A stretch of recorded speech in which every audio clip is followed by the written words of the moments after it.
दोस्तों कलर के बाद अब हम जिस एलिमेंट ऑफ डिज़ाइन के बारे में बात करेंगे वो है वैल्यू।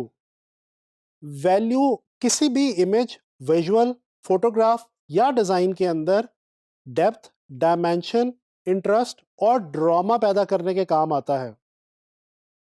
दोस्तों वैल्यू एक ऐसा एलिमेंट ऑफ डिज़ाइन है जिसको आमतौर पे बहुत ज़्यादा इंपॉर्टेंस नहीं दी जाती, लेकिन ये नहायत इम्पॉर्टेंट एलिमेंट ऑफ डिज़ाइन है और इसका ना सिर्फ ग्राफिक डिज़ाइन बल्कि फोटोग्राफी और ड्राइंग वगैरह के अंदर भी बहुत ही इम्पॉर्टेंट रोल है।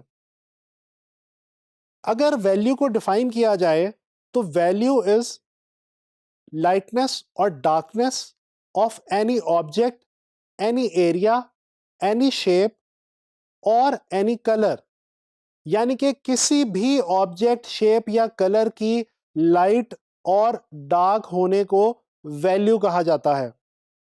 दोस्तों आइए जानने की कोशिश करते हैं कि वैल्यू क्या है और ग्राफिक डिज़ाइन में वैल्यू की क्या इंपॉर्टेंस है।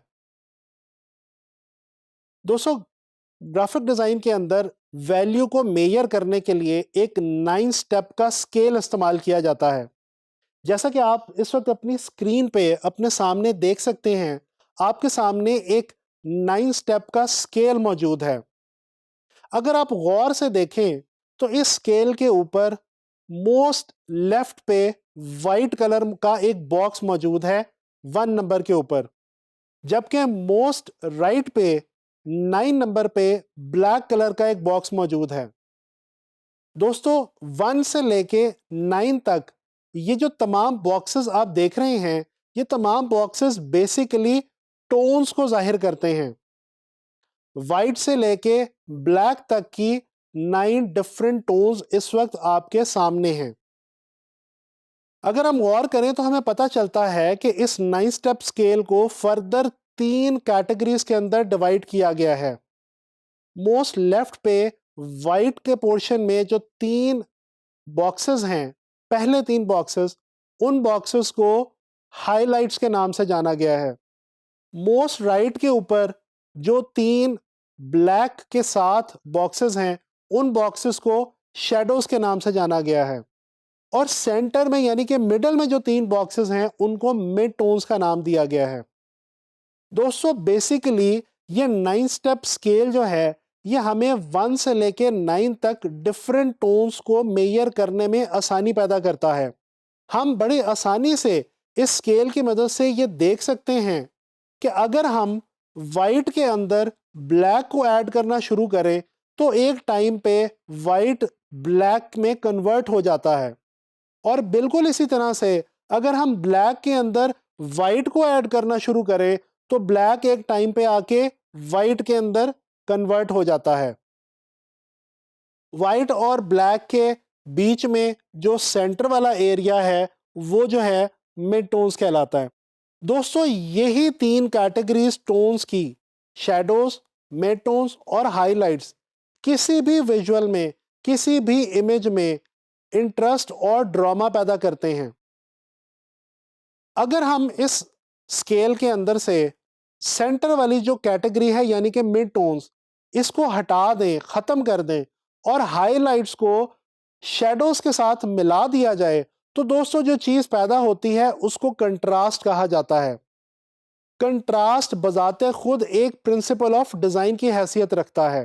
दोस्तों कंट्रास्ट ही वो चीज़ है जो किसी भी इमेज या विजुअल के अंदर इंटरेस्टिंग एलिमेंट ऐड करता है। अच्छा, अगर इसी तरह से वैल्यू को कलर के हवाले से डिस्कस किया जाए तो दोस्तों जैसा कि हमने वैल्यू की डेफिनेशन में जाना कि किसी भी कलर की भी अपनी एक वैल्यू होती है। तमाम कलर्स अपनी वैल्यू यानी कि अपनी टोन्स रखते हैं। अगर हम वापस आए 9 स्टेप स्केल के ऊपर और हम इसी स्केल को कलर की मदद से जानने की कोशिश करें, मिसाल के तौर पे हम मिड टोन्स के अंदर किसी एक प्योर कलर को रख देते हैं, फॉर एग्जांपल येलो।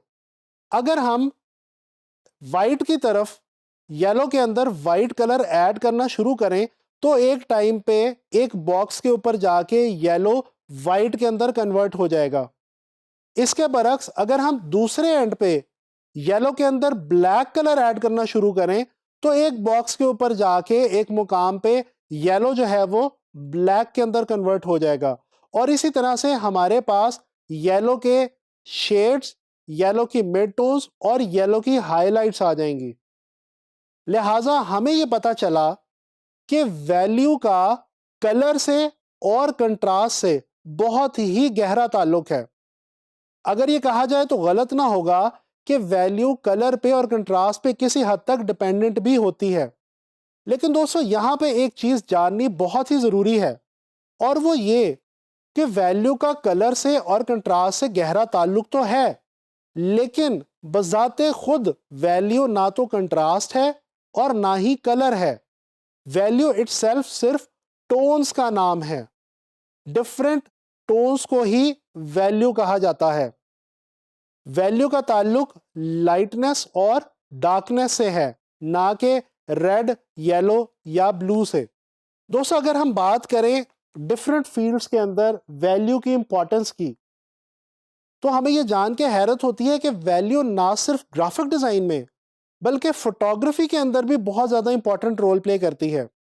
जैसा कि अभी हमने कंट्रास्ट का जिक्र किया, दोस्तों कंट्रास्ट को बेसिकली वैल्यू की मदद से ही मॉनिटर किया जाता है और इसके अंदर रद्दोबदल किया जा सकता है।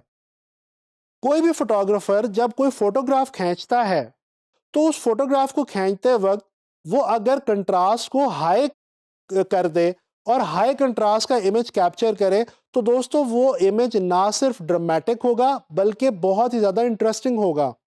यही वजह है कि अगर आप ब्लैक एंड व्हाइट फोटोग्राफी को देखें तो ब्लैक एंड व्हाइट फोटोग्राफ्स के अंदर आपको बहुत ज्यादा हाई कंट्रास्ट के इमेजेस मिलते हैं जो कि बहुत ही ज्यादा ड्रामेटिक फील रखते हैं।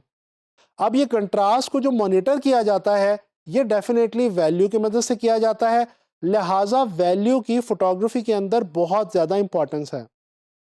अच्छा, इसके साथ साथ अगर हम ग्राफिक डिजाइन का जिक्र करते चलें तो दोस्तों ग्राफिक डिजाइन में भी फोटोग्राफी और स्केचिंग वगैरह की तरह वैल्यू की बहुत ज़्यादा इंपॉर्टेंस है। एक तो जिस तरह अभी हमने फोटोग्राफी के अंदर जिक्र किया कंट्रास्ट के हवाले से, तो डेफिनेटली जब आप कोई डिज़ाइन क्रिएट कर रहे होते हैं तो आपको उस डिज़ाइन के अंदर कंट्रास्ट को हाई करके एक अपॉर्चुनिटी मिलती है कि आप उस डिज़ाइन के अंदर बहुत ही इंटरेस्टिंग एलिमेंट ऐड कर सकें। इसके अलावा ग्राफिक डिज़ाइन में वैल्यू एक और बहुत ही इंपॉर्टेंट और मज़ेदार काम करता है। दोस्तों वो ये कि किसी भी ऑब्जेक्ट या किसी भी शेप की फॉर्म को वैल्यू की मदद से ही जाहिर किया जा सकता है या प्रेजेंट किया जा सकता है। इसकी मिसाल मैं आपको यूं दूंगा कि जब हम ड्राइंग करते हैं, ड्राइंग करते हुए किसी भी शेप को हम उसके हाइलाइट्स, मिडटोन्स और उसके शेडोज की मदद से ही जाहिर करते हैं। कोई भी शेप अपने हाइलाइट्स, मिड टोन्स और अपनी डार्क टोन्स के बगैर फ्लैट फील होती है। लिहाजा डिजाइन के अंदर हम वैल्यू की मदद से किसी भी ऑब्जेक्ट को या किसी भी शेप को फॉर्म दे सकते हैं, उसकी 3D फील जाहिर कर सकते हैं।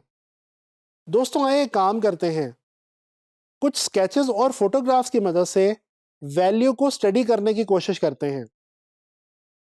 जैसा कि इस वक्त आपके सामने स्क्रीन पे ये एक विजुअल मौजूद है। दोस्तों ये एक स्केच है और इस स्केच के अंदर बहुत आसानी से देखा जा सकता है कि एक राउंड बॉल है। उस बॉल की फॉर्म को शैडोज, मिडटोन्स और हाइलाइट्स की मदद से नुमाया किया गया है, और इस खूबसूरती के साथ नुमाया किया गया है कि उसकी राउंड शेप वाज़ेह हो गई है। इसके अलावा जो राउंड शेप है, जो राउंड बॉल है, उसके बैकग्राउंड और उसका फोरग्राउंड वो भी मिड टोन्स, हाइलाइट्स और डार्क्स की मदद से बहुत ज़्यादा खूबसूरती के साथ प्रेजेंट किए गए हैं। दोस्तों आइए एक और विजुअल देखते हैं। ये एक और स्केच आपके सामने इस स्क्रीन पे नुमाया है। दोस्तों इस स्केच के अंदर आर्टिस्ट ने 4 मुख्तलिफ बेसिक शेप्स को ड्रॉ किया है: रेक्टेंगल, सर्कल, स्क्वायर और ट्रायंगल। लेकिन आर्टिस्ट ने मिड टोन्स, हाइलाइट्स और डार्क टोन्स की मदद से इन तमाम शेप्स की 3D फॉर्म प्रेजेंट की है। यह किस तरह से मुमकिन हुआ? ये मिड टोन्स, हाइलाइट्स और डार्क्स यानी कि वैल्यू की मदद से ही मुमकिन हो सका। इसी तरह से अगर हम इस फोटोग्राफ को देखें जो इस वक्त स्क्रीन पे आपके सामने है, तो आप देख सकते हैं कि इसके अंदर जो मेन कैरेक्टर यानी कि जो मेन सब्जेक्ट है वो बजाते खुद डार्क्स के अंदर मौजूद है। इसके अलावा जो फोरग्राउंड है वो तमाम डार्क में है। जो टनल की वॉल्स हैं उन वॉल्स के ऊपर जो लाइट्स हैं वो बहुत ही खूबसूरत हाईलाइट्स क्रिएट कर रही हैं।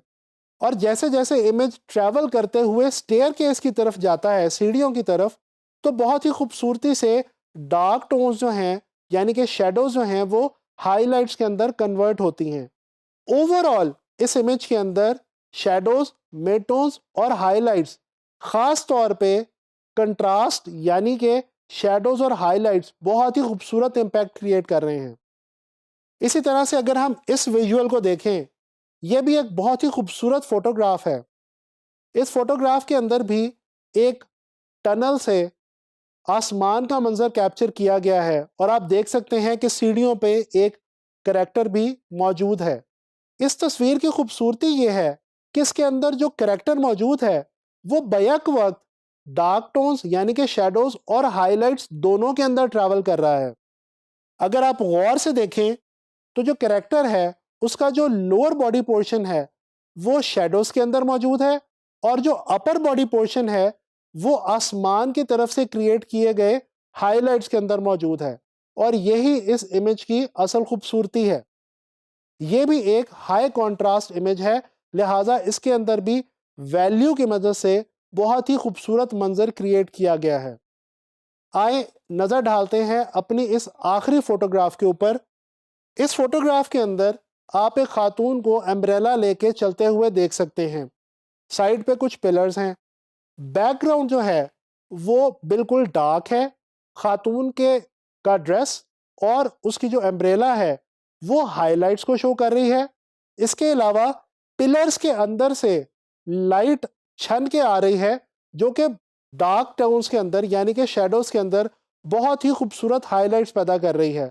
ओवरऑल ये इमेज भी एक हाई कॉन्ट्रास्ट इमेज है और इसके अंदर भी वैल्यू एक बहुत ही मज़ेदार रोल प्ले कर रही है।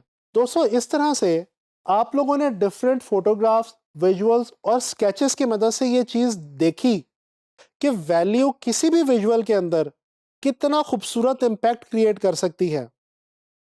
दोस्तों, ग्राफिक डिज़ाइन के अंदर जब हम कोई भी डिज़ाइन क्रिएट करें तो हमें वैल्यू को इग्नोर नहीं करना चाहिए और हमें अपने डिज़ाइंस के अंदर कंट्रास्ट और वैल्यू को बहुत ज़्यादा एहतियात से और बहुत अच्छे तरीके से इस्तेमाल करना चाहिए।